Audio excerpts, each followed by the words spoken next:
Terima kasih pemirsa, Anda masih bersama kami di Semangat Siang Indonesia. Indonesia harus semangat. Harus semangat karena kita masih membahas hal yang sedang viral di media sosial dan kita membicarakannya bersama narasumber yang berkompeten di bidangnya. Kita sedang masih membahas yang namanya melihat pandemi dengan waras ya. Kenapa? Karena pandemi kadang-kadang membuat kita tidak waras ya. Banyak informasi yang masuk dan kita menjadi parno sendiri gitu ya. Gara-gara informasi yang kadang kita juga tidak bisa menyaringnya. Nah, sebelum kita lanjutkan perbincangan kita bersama Dr. Ria, dokter spesialis mata Rumah Sakit Anissa Cikaring, kita simak dulu informasi yang sedang ramai nih pemirsa. Tebak angka bisa mendeteksi kondisi pada mata. Ini beredar video dan gambar ya. Katanya gambar ini bisa mendeteksi kondisi kesehatan mata kita. Kita lihat dulu informasinya.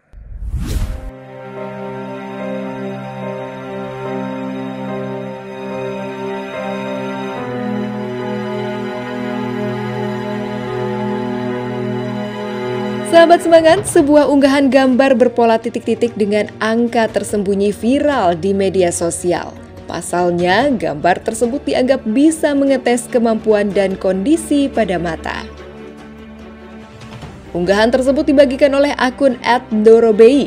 Unggahan itu menampilkan sebuah gambar dengan layar hitam penuh dengan titik-titik putih melingkar memenuhi gambar. Unggahan ini juga dilengkapi dengan instruksi untuk membaca angka yang kita lihat dalam gambar.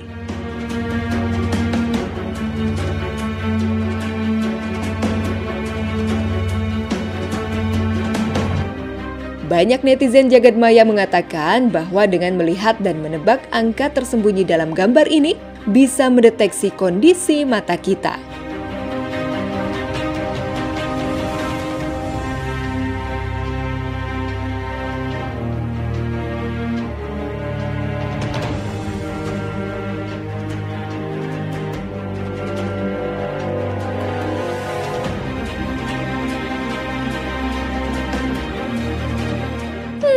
Gimana?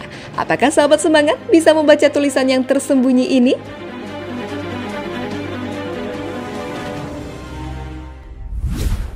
Begitu katanya. Percaya? Kita tanya sama dokter ya. Dokter ya, gimana? Hoax atau bukan ini dokter? Kalau untuk melihat adanya miopia, untuk dengan melihat angka itu makin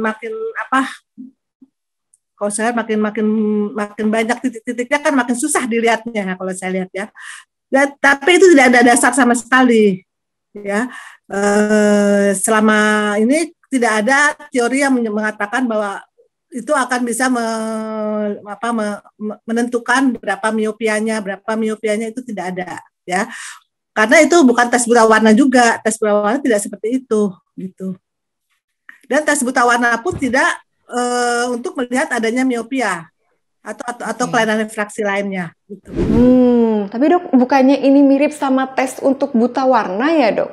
Atau bedanya apa kalau bukan? Bukan sama sekali bukan. Itu bukan tes buta warna. Kalau buta warna, kalau itu kan warnanya cuma hitam putih ya, kalau nggak salah ya. Kalau itu ada warna hijau, kuning, merah.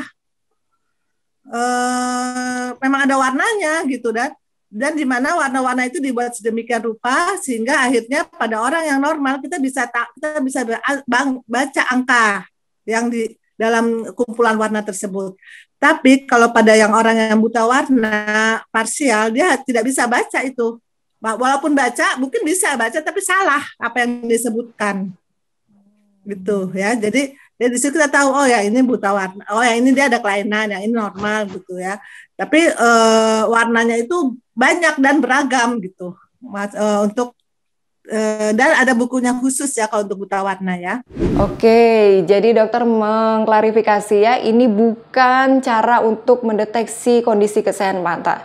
Nah, kalau begitu apa saja cara mendeteksi kesehatan mata yang valid secara medis, dok? Oke, jadi kalau untuk melihat kita ada kelainan refraksi ya, apa itu miopia ataupun hipermetrop itu harus diperiksa dengan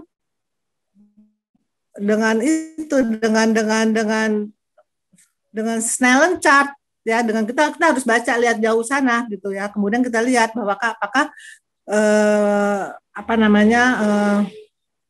kemudian kalau memang dia tidak bisa baca dari angka yang di atas, berarti kita harus koreksi. Nah, itu baru ya memang ada kelainan memastikan ya. Dan saat ini pun sudah ada alat yang namanya autorefraktometer, di mana di sini kita dengan alat tersebut kita bisa mendeteksi apakah mata yang kita periksa itu ada kelainan minus ataupun plus. Nah, dari situ memudahkan kami sebagai tenaga medis untuk memperkirakan bahwa kira-kira minusnya yang kita berikan berapa, silindernya sudah berapa gitu. Ya, tapi itu yang jadi untuk pemeriksaan itu yang harus ke dokter mata atau ke refraksionis ya kalau untuk melihat itu minus, untuk melihat kelainan refraksi. Tapi Dok, kalau misalnya memang ada orang yang bisa dan tidak bisa membaca tulisan dalam gambar yang viral ini, misalnya saya bisa baca tapi teman saya tidak bisa baca, itu artinya apa Dok? Itu kemungkinan ada kelainan di saraf mata, di retinanya. Itu kemungkinan kelainan di retinanya. Jadi memang itu harus ada pemeriksaan lagi memang. Ya karena mungkin ada sedikit masalah di saraf matanya. Pada saraf mata. Perannya apa itu saraf mata, Dok? Jadi kalau kita melihat, jadi begini, kalau kita melihat suatu benda itu akan sinar itu akan masuk ke dalam mata, akan diterima oleh saraf mata, ya, yang retina, ya. Nah, saraf mata itu akan menyalurkan rangsangan penglihatan tadi ke otak, ya. Nah, setelah diterima di otak, baru kita bisa, oh saya lihat ada bunga, oh saya lihat ada bangku, begitu. Ya, jadi dia itu menerima retina itu menerima rangsangan bayangan sinar yang masuk dalam mata, kemudian kita salurkan ke otak. Ya, kalau misalkan saraf matanya itu tidak menerimanya dengan baik, dia akan ke otaknya pun akan juga kurang gitu ya. Jadi akhirnya kurang bayangan yang diterima otak pun akhirnya juga tidak sebaik yang orang yang normal. Baik, terakhir Dok, bagaimana tips? Tolong beri kami tips dokter menjaga kesehatan mata terutama di tengah pandemi seperti sekarang. Sebetulnya untuk menjaga kesehatan mata yang penting di sini pertama adalah kita harus tahu diri ya, maksud saya tahu berapa lama kita harus memakai gadget atau HP, kapan kita harus istirahat gitu. Yang pertama, yang kedua kita harus banyak makan sayur ya, atau yang sayuran yang wortel ataupun sayuran hijau untuk memperkuat saraf mata kita agar tidak cepat lelah. Ya. Terus yang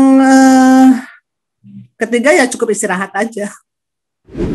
Kalau memang misalnya hari-harinya harus memakai laptop terus, kemudian pakai HP terus, itu seperti apa Dok? Di sini yang penting sebetulnya kan kalau bekerja kita nggak bisa, di sini kita kalau bekerja kan nggak bisa dihindari bahwa kita harus pakai laptop dalam jangka lama. Dan di sini yang penting menurut saya di sini adalah ada waktu untuk mengistirahatkan mata, itu aja. Ya karena jangan diforsir terus-terusan dari pagi sampai. Jadi seperti yang saya bilang tadi, kalau sudah pakai 1 jam, adakan waktu 10 menit atau 15 menit untuk melihat jauh, ya, supaya matanya ada waktu untuk istirahat, baru boleh mulai lagi, begitu. Ya, jadi dan itu harus dibiasakan gitu loh, supaya matanya tuh tidak cepat lelah sehingga akhirnya tidak merasa nggak cepat capek jadi matanya. Gitu. Itu aja sih sebetulnya. Ya, kemudian juga mungkin pemakaian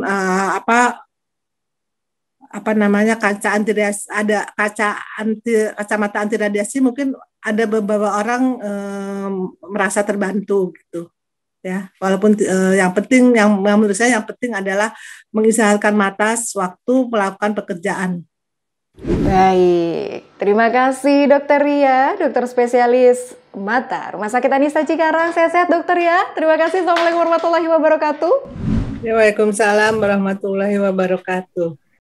Nah, begitu ya pemirsa ya, disimak dan juga dilakukan ya, tips-tips dari dokter tadi. Jadi kalau misalnya kita sudah 1 jam nih bekerja atau belajar lewat HP, lewat laptop, istirahat dulu. Kemudian jaga makanan, jaga nutrisi, asupan yang masuk ke dalam tubuh supaya kita tetap terjaga ya imunitasnya ya.